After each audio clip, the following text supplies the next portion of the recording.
Pour faire connaître au grand public ses œuvres philanthropiques réalisées depuis 2017 en faveur de la femme et des enfants en rupture des liens familiaux, l'ASBL Centre d'éveil de la femme, CEF en sigle, a tenu ce lundi 17 juillet 2023 un point de presse dans la ville de Lubumbashi afin d'éclairer l'opinion sur différents projets de bienfaisance déjà menés sur terrain et les perspectives d'avenir au profit des femmes démunies ainsi que des enfants délaissés. En 2012, nous avons donc démarré le centre avec comme objectif justement l'encadrement des femmes.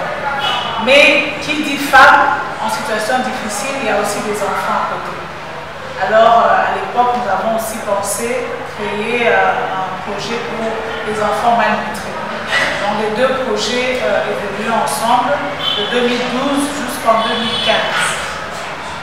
Ensuite, en 2016, il y a eu un nouveau comité qui a pris les rênes, avec à la tête Madame Denise Zunino, qui est la présidente du CEF, et moi-même qui suis la gestionnaire et directrice du centre.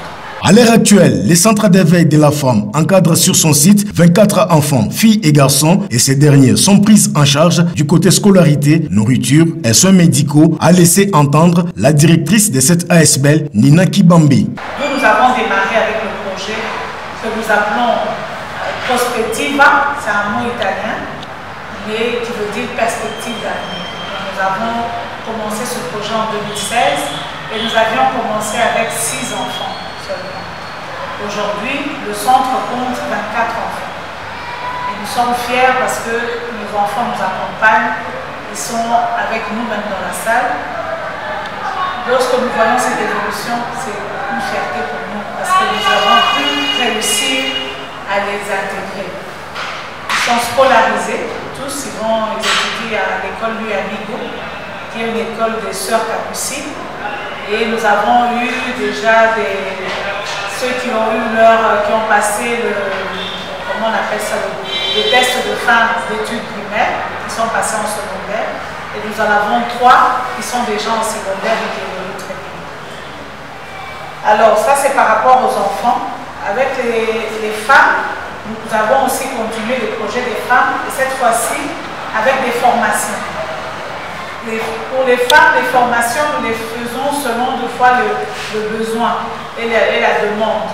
Donc nos premiers axes ont été plus du côté des violences faites à la femme sur le milieu professionnel et dans le milieu conjugal. Ce qui nous a poussé à créer un numéro vert avec les avocats qui nous accompagnent.